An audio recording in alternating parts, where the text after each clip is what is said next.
हाय पिला माने मु सुश्री शिक्षा शाश्वती चैनल को तुम को स्वागत आशा करे तुम माने भलर थिबो तुम मानकर सेमिस्टर एग्जाम स्टार्ट हेलानी आ किछि पिलांकर जनवरी मासठो अछि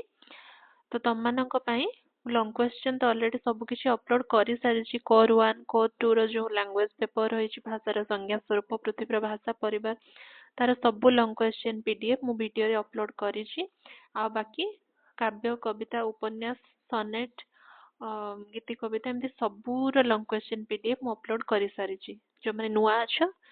निहाती जाइकी चैनल विजिट करके लॉन्ग क्वेश्चन गुड़ा देखि दबो परीक्षा पई बहुत हेल्पफुल रहबो किछिटार शॉर्ट क्वेश्चन हम आलोचना करिथिलु वीडियो देखि दबो दुईटा कि तीनटा पढिछि वीडियो से शॉर्ट क्वेश्चन रे तो आज हमें आ गोटे शॉर्ट क्वेश्चन आलोचना करिदबा उपन्यासर संज्ञा स्वरूप प्रकार भेद आर 8 मार्क लॉन्ग क्वेश्चन पीडीएफ मु ऑलरेडी अपलोड करि सारछि बहुत पूर्वरु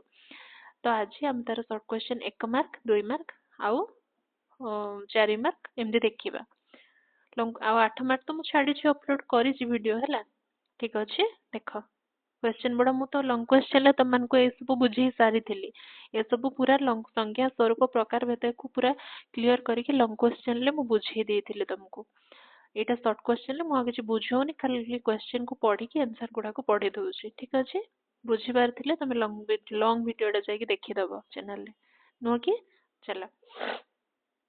देखो उपन्यासर संज्ञा स्वरूप प्रकार भेद एक मार्क क्वेश्चन रहउछि कोन उपन्यास काहा को कहा जाय दीर्घ गद्य लेखा जीवनमूलक कल्पना को उपन्यास कहा जाय उपन्यास केउ भाषा रु आसीछि नोवेल शब्दटी लैटिन नोवेला रु आसी अछि एटा इंपोर्टेंट प्राय आसे एटा एग्जाम रे एटा मोस्ट इंपोर्टेंट को शब्द रु आछि बोली उपन्यास केउ साहित्य र रूप यह गद्य साहित्य एक प्रमुख रूप उपन्यासर मूल विषय कौन मानव जीवन और समाज को लेकिन उपन्यास गठित बुझीला उपन्यासर एक आवश्यक उपादान कौन ना कथा वस्तु बहुत सारा इंपोर्टेंट क्वेश्चन पिला माने एग्जाम रे आसीबो ही आसीबो किछिटा एपट सेपट तमर बुले कि नुआ कि कोन पके थाई पारे बट एटा जहा भी मु पोस्ट क्वेश्चन कहूछ सेउडा प्राय 90% आसीबो तो 2 मार्क क्वेश्चन देखो उपन्यासर संज्ञा उपन्यास हेउछि दीर्घ गद्य रे रचित एक साहित्य रूप जेउथिरे मानव जीवनर समस्या भावना और सामाजिक परिवेश सचित्र चित्रण मिले तापर देखो उपन्यासर दुईटी लक्षण लेख उपन्यासर दुईटी लक्षण कोन ना दीर्घता आ गोटे कोन वास्तव जीवनर चित्रण उपन्यास रे वास्तव चित्रण जीवनर चित्रटा को आलोचना कराई था जीवन ले कोन घटुची कोन नै मनुष्य जीवन लो दुख कोन सुख कोन कोन समाज भितर कोन सारा अभाव रहिछि असुविधा रहिछि से सब को नै कि उपन्यास गठित किंतु एमिति टाइप रे लिखा जाय सेटा को हमको लागि हम गोटे गल्प पढुछु गोटे दीर्घतम गल्प पढुछु सेमति लागे उपन्यास बहुत बड़ा ही थाए उपन्यास बुक तमे पढिथिबो जानिथि उपन्यास केते बड़ बड़ मोटा मोटा बुक बडा तो उपन्यास सबले दीर्घ ही थाए आ मनुष्य जीवनर वास्तव चित्रटा को एमिति लिखा था जंते जणा पड़े काल्पनिक किंतु काल्पनिक नुह सेटा वास्तव कथा को एमिति शब्द संयोजन कवि करके लिखिते उपन्यास के एमिति लिखि थांती शब्द संयोजन करके सेटा गोटे गल्प भलिया लागे बुझिला उपन्यास रे पात्रंक भूमिका कोन पात्र माने जो माने कैरेक्टर चरित्र पात्र पात्री जो माने पात्र माने घटना को आगे को बढ़ाई उपन्यास को सजीव करंती उपन्यास काहेकि जीवन को मूल कहा जाए तो उपन्यास को काहेकि जीवनर मूल कहा जाए जीवन मूलक कहा जाए बुझियाला उपन्यास को काहेकि जीवन मूलक कहा जाए काहेकि ना कारण यह मानव जीवनर सत्य अनुभूति को प्रकाश करे कारण यह मानव जीवनर सत्य अनुभूति को प्रकाश करे मानव जीवन लो सब किछि टिकनिकी कथा को जेहेतु वर्णना करे उपन्यास सेति पय ताको जीवन मूलक कहा जाए उपन्यास को देन चलो 4 मार्क क्वेश्चन उपन्यास कौन पिला माने उपन्यास कौन उपन्यास गद्य साहित्य एक दीर्घ कथामूलक रूप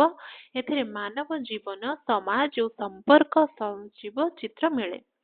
ଉପନ୍ୟାସରେ କଥାବସ୍ତୁ ପାତ୍ର ପରିବେଶ ଓ ସଂଘର୍ଷର ସମନ୍ୱୟ ଥାଏ। ପାତ୍ରମାନେ ସାଧାରଣ ମଣିଷ ହୋଇଥିବାରୁ ପାଠକ ନିଜକୁ ସେଥିରେ ଦେଖିପାରେ। ତାପରେ ଦେଖ ଉପନ୍ୟାସର ସଂଜ୍ଞା ଲେଖ। ଏଇଟା କଣ ରହିଲା ଉପନ୍ୟାସ କଣ ଆଉ ଉପନ୍ୟାସର ସଂଜ୍ଞା ଲେଖ ଦିଟା ଅଲଗା କ୍ୱେଶ୍ଚନ ବୁଝିହେଲା। ଉପନ୍ୟାସ ଗଦ୍ୟ ସାହିତ୍ୟର ଏକ ପ୍ରମୁଖ ଦୀର୍ଘ କଥାମୂଳକ ରୂପ। ଏଥିରେ ମାନବ ଜୀବନ ବିଭିନ୍ନ ପ୍ରସଙ୍ଗ ସମାଜ ପରିବେଶ ମନୋଭାବକୁ ସଜୀବ ଭାବରେ ଉପସ୍ଥାପନ କରାଯାଏ। ଉପନ୍ୟାସରେ କଥାବସ୍ତୁ ପାତ୍ର ସଂଘର୍ଷ ଓ ପରିବେଶ ସମନ୍ୱୟ ଥାଏ। ଏହା ଦ୍ୱାରା ପାଠକ ଜୀବନର ସତ୍ୟକୁ ଗଭୀର ଭାବେ ଅନୁଭବ କରିପାରେ। ପିଲାମାନେ ଏଇ କ୍ୱେଶ୍ଚନର ଆନ୍ସର ପାଖାପାଖି ସେମ୍। ଉପନ୍ୟାସ କଣ ଆଉ ଉପନ୍ୟାସର ସଂଜ୍ଞା ପାଖାପାଖି ସେମ୍ କ୍ୱେଶ୍ଚନ ଦିଟା ମୁଁ ଅଲଗା କରିଦେଇଛି ବଟ୍ ପାଖାପାଖି ସେଟା ସେମ୍ ହିଁ କ୍ୱେଶ୍ଚନ। ତ ତମେ ଚାହିଁଲେ ଏ ଆନ୍ସରଟା ବି ଲେଖିପାରିବ ଆଉ ନେକ୍ସଟ ଏ ଆନ୍ସର ବି ଲେଖିପାରିବ। ଠିକ ଅଛି ଦୁଇଟା ପାଖାପାଖି ସେମ୍ ତମକୁ ଯୋଉଟା ଭଲ ଲାଗିବ ତମେ ସେଟା ଲେଖିପାରିବ ବୁଝିହେଲା। ମୁଁ ଭିଡିଓ ଦେଖିଲା ବେଳେ ତମେ ସ୍କ୍ରିନଶଟ ମାରିକି ରଖିକି ତମେ ଏଟା ନୋଟ ଖାତାରେ ନେଇକି ଲେଖିପାରିବ ନୋ ପ୍ରୋବ୍ଲେମ ବୁଝିହେଲା। ଚାଲ ତ ଉପନ୍ୟାସର ସ୍ୱରୂପ ବର୍ଣ୍ଣନା କର। ସ୍ୱରୂପ ବା ଲକ୍ଷଣ ବା ବୈଶିଷ୍ଟ୍ୟ ବର୍ଣ୍ଣନା କର। ସ୍ୱରୂପ ଲକ୍ଷଣ ବୈଶିଷ୍ଟ୍ୟ ନେଚର ଏ ସବୁ ହଉଛି ଗୋଟିଏ ହିଁ ଉତ୍ତର ଆର ଆସିବ ଗୋଟେ ହିଁ କ୍ୱେଶ୍ଚନ। ଏଟା କିଛି ଅଲଗା ଭାବିବନି ଯଦି ପଢିଲା ଉପନ୍ୟାସର ସ୍ୱରୂପ ଲେଖ। ସ୍ୱରୂପ ଯାହା ଲକ୍ଷଣ ତାହା ବୈଶିଷ୍ଟ୍ୟ ତାହା ନେଚର ଇଂଲିଶରେ ସେଇଆ ବୁଝିହେଲା। କିଛି ବି କନଫ୍ୟୁଜ ହବାର ନାହିଁ ଭାବିବନି ଯେ ହଁ ତ ମ୍ୟାଡାମ ପଢେଇଥିଲେ ଲକ୍ଷଣ ଏଠି ତ ସ୍ୱରୂପ ଦେଇଛି ନା ସ୍ୱରୂପ ଲକ୍ଷଣ ବୈଶିଷ୍ଟ୍ୟ ତମକୁ ଟିକେ କନଫ୍ୟୁଜ କରିବା ପାଇଁ ଏକ୍ସାମିନର ଯିଏ ସେମାନେ ଯୋଉମାନେ କ୍ୱେଶ୍ଚନ ତିଆରି କରନ୍ତି ତମକୁ କନଫ୍ୟୁଜ କରିବା ପାଇଁ ଲକ୍ଷଣ ଜାଗାରେ ବୈଶିଷ୍ଟ୍ୟ ଲେଖିଥିବେ ନହେଲେ ବୈଶିଷ୍ଟ୍ୟ ଜାଗାରେ ଲକ୍ଷଣ ଲେଖିଥିବେ ଏମିତି କରିକି ତମକୁ କନଫ୍ୟୁଜନ କରନ୍ତି କିନ୍ତୁ ସେମିତି ନାହିଁ। ସେମାନେ ତାଙ୍କ ଟେକ୍ନିକରେ କ୍ୱେଶ୍ଚନ ତିଆରି କରନ୍ତି ବୈଶିଷ୍ଟ୍ୟ ଲେଖି ଦିଅନ୍ତି କିନ୍ତୁ ତମର କ୍ୱେଶ୍ଚନ ସିଲାବସରେ ଅଛି ଉପନ୍ୟାସର ସ୍ୱରୂପ ତମେ କହିବ ବୈଶିଷ୍ଟ୍ୟ ତ ନଥିଲା ଆରେ ସେମ୍ ଜିନିଷ ସ୍ୱରୂପ ଲକ୍ଷଣ ବୈଶିଷ୍ଟ୍ୟ ସେମ୍ ଜିନିଷ। ଠିକ ଅଛି କ୍ଲିୟର। ତ ଉପନ୍ୟାସର ସ୍ୱରୂପ କଣ ନା ଉପନ୍ୟାସର ସ୍ୱରୂପ ବହୁମୁଖୀ ଓ ବିସ୍ତୃତ। ଏଥିରେ ଦୀର୍ଘ କଥାବସ୍ତୁ ସହିତ ଅନେକ ପାତ୍ରର ସମାବେଶ ଥାଏ। ପାତ୍ରମାନେ ସାଧାରଣ ମଣିଷ ହୋଇଥାନ୍ତି ଓ ତାଙ୍କର ମନୋଭାବର ଗଭୀର ବିଶ୍ଳେଷଣ ମିଳେ। ସମାଜ ସମୟ ଓ ପରିବେଶ ଉପନ୍ୟାସର ଗଢନରେ ଗୁରୁତ୍ୱପୂର୍ଣ୍ଣ। ଏହା ପାଠକଙ୍କୁ ଆନନ୍ଦ ସହିତ ଜୀବନବୋଧ ଦେଇଥାଏ। ପିଲାମାନେ ଏଇଟା ଗୋଟେ ମିଶେଇକି କ୍ୱେଶ୍ଚନର ଆନ୍ସରଟା ଲେଖା ହେଇଛି। ଆଉ ଉପନ୍ୟାସର ବୈଶିଷ୍ଟ୍ୟ ବା ଲକ୍ଷଣ ବା ଯୋଉ ଉପନ୍ୟାସର ସ୍ୱରୂପ ଯୋଉ ତମେ ଚାହୁଁଛ ଆଉ ଟିକେ ଲଙ୍ଗ ଲେଖିବ 4 ମାର୍କ ପାଇଁ ତ ତମେ ଚାହିଁଲେ ଲଙ୍ଗ ଭିଡିଓ ଯୋଉ ମୁଁ ପକେଇଛି ଲଙ୍ଗ କ୍ୱେଶ୍ଚନ ପିଡିଏଫ ସେଇଥିରୁ ଉପନ୍ୟାସର ସ୍ୱରୂପ ଅଛି ତମେ ସେଇଥିରୁ ଏଠିକୁ ପୁରା ମାନେ କପି ନେଇ ଆସିପାରିବ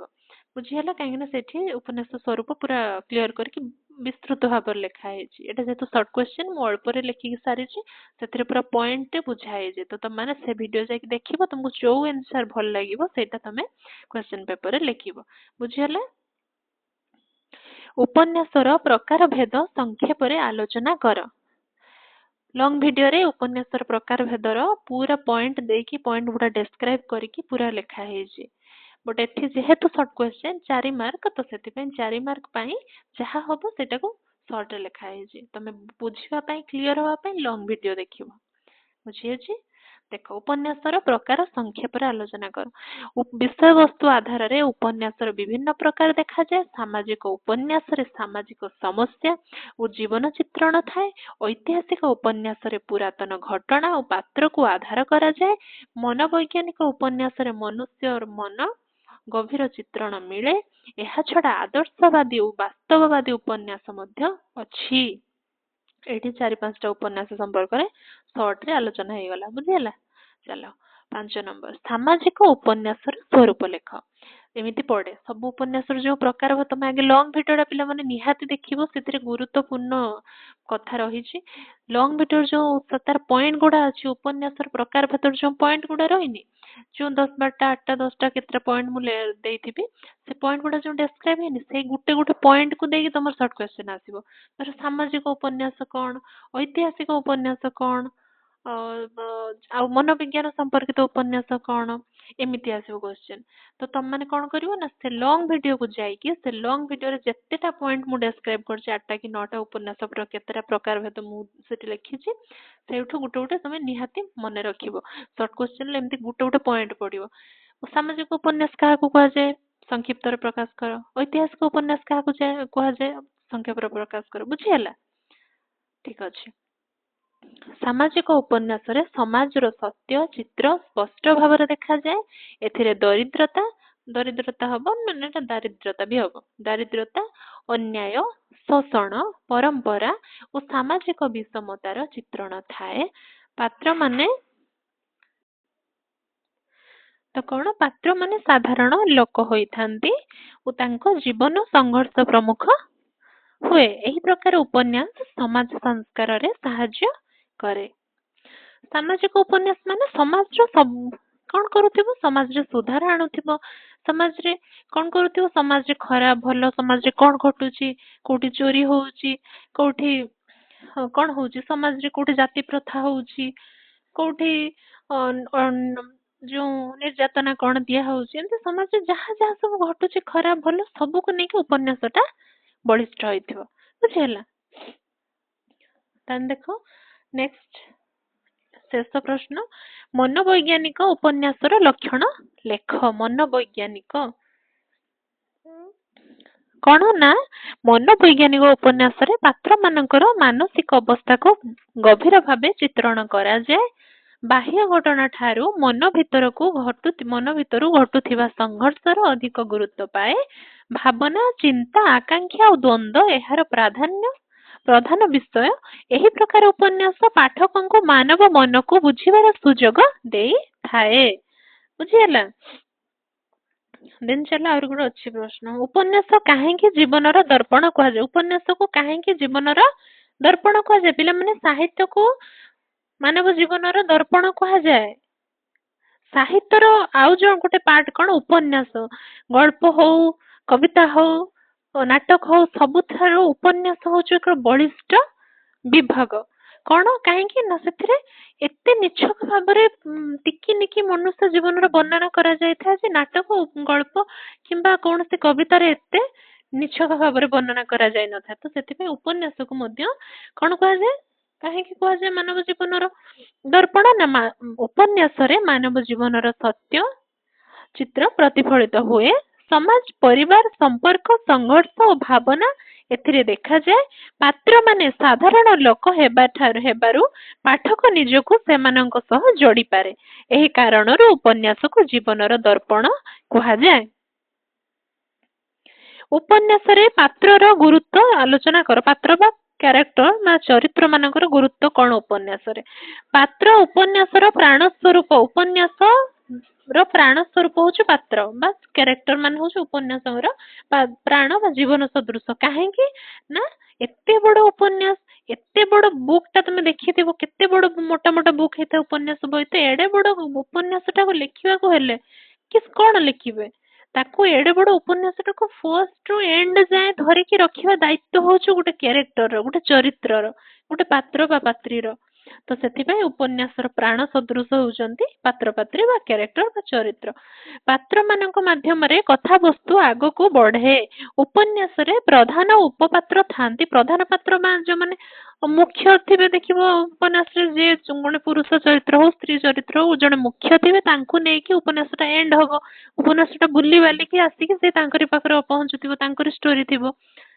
ଆଉ ତା ସାଇଡ କୁ କିଛି ଗୌଣ ଚରିତ୍ର ଥାନ୍ତି ଗୌଣ ପାତ୍ର ବା ଉପପାତ୍ର ଥାନ୍ତି ସେମାନେ ସାଧାରଣ ମଣିଷ ହୋଇଥାଏ ଜୀବନର ସତ୍ୟ ଚିତ୍ର ପ୍ରଦର୍ଶନ କରନ୍ତି ପାତ୍ର ମାନଙ୍କର ମନୋଭାବ ଓ କାର୍ଯ୍ୟ ଉପନ୍ୟାସକୁ ସଜୀବ କରେ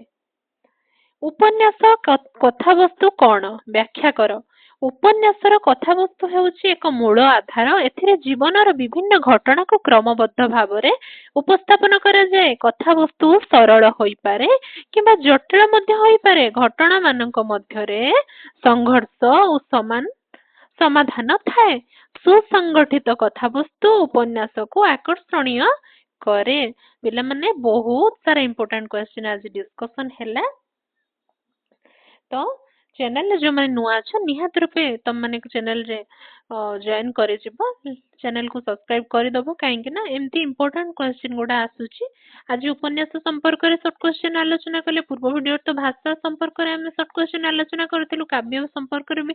ଆଲୋଚନା କରିସାରିଛୁ ନେକ୍ସଟ ଆମେ 2-4 दिन भितर जतिकि सारा शॉर्ट क्वेश्चन अछि आलोचना करदेबा निहात रूपे तुम माने अपडेट पाइबा पय चैनल रे जॉइन हेक थिबो बाकी लॉन्ग क्वेश्चन तो मैं ऑलरेडी बहुत दिन लो अपलोड करि सारछि तुम माने देखि दबो ठीक अछि देखा हबा परवर्ती वीडियो रे रहूछि जय जगन्नाथ।